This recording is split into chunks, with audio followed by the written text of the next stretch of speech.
గంగావాయి కూర టమాటా ఈ రెండు కలిపి ఎలా వండాలో చూపిస్తున్నా. గంగావాయి కూర చాలా చలువ చేస్తుంది. స్టవ్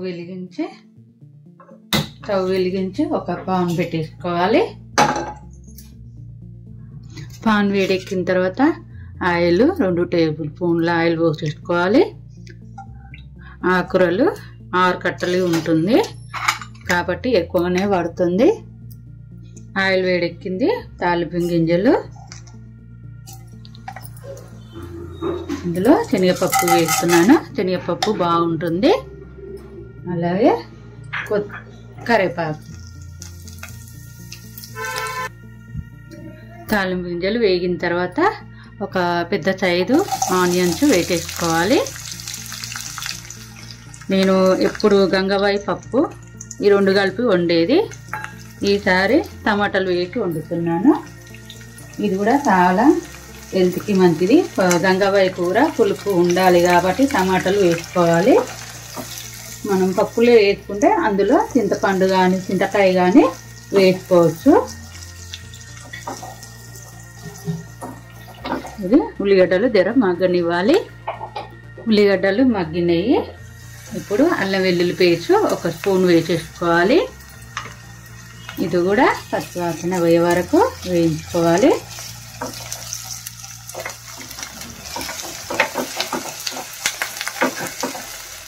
ఒక 2 నిమిషాలు అలా ఉంచేసుకున్నాము. 2 నిమిషాలు వేగిన తర్వాత బాగా అల్లం వెల్లుల్లి పచ్చివాసన పోయింది. ఫ్రెష్ వాసన వచ్చే వరకు ఇప్పుడు పసుపు వేసేసుకోవాలి. 1/4 టీ స్పూను. ఇప్పుడు గంగవాయి కూర ముందు వేయాలా టమాటాలు ముందు వేయాలా అనేది మీరు అనుకుంటారు కాబట్టి ఆకుకూరలు త్వరగానే ఉడికిపోతుంది కాబట్టి ముందు మనం టమాటాలు వేసుకోవాలి. 1 కప్పు నిండా టమాటాలు తీసుకున్నాను.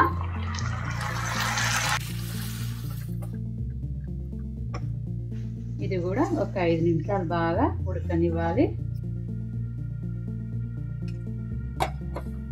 5 నిమిషాలు అయింది. టమాటాలు ఉడికిపోయింది.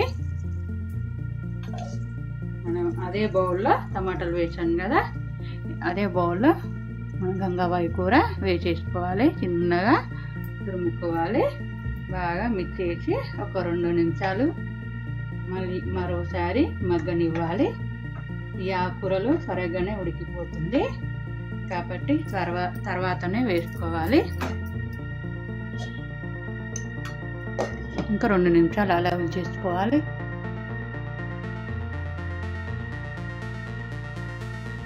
2 నిమిషాలు అయిన తర్వాత ఉప్పు సరిపడా ఉప్పు వేసేసుకోవాలి.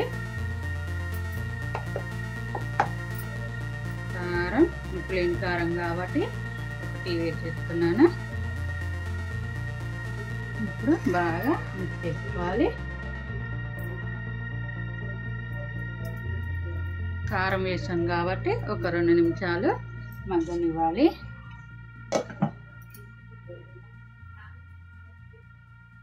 2 నిమిషాలు అయింది. బాగా ఉడికిపోయింది. ఇందులో కొద్దిగా 1 స్పూను చింతకాయ ముద్ద వేసేస్తున్నాను కొంచెం పులుపు ఉండడానికి.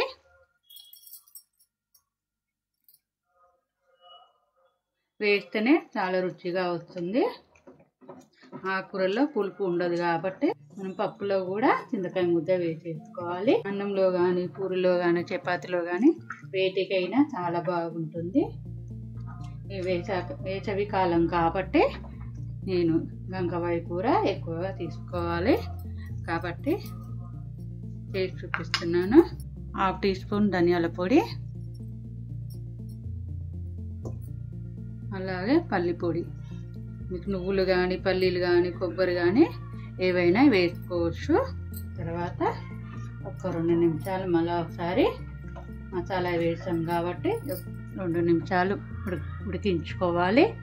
2 నిమిషాలు రెడీ అయిందండి. ఇప్పుడు కొత్తిమీర చల్లుకోవాలి.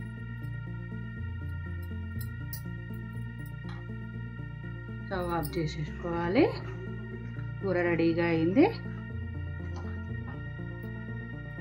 స్టవ్ ఆఫ్ చేసుకోవాలి.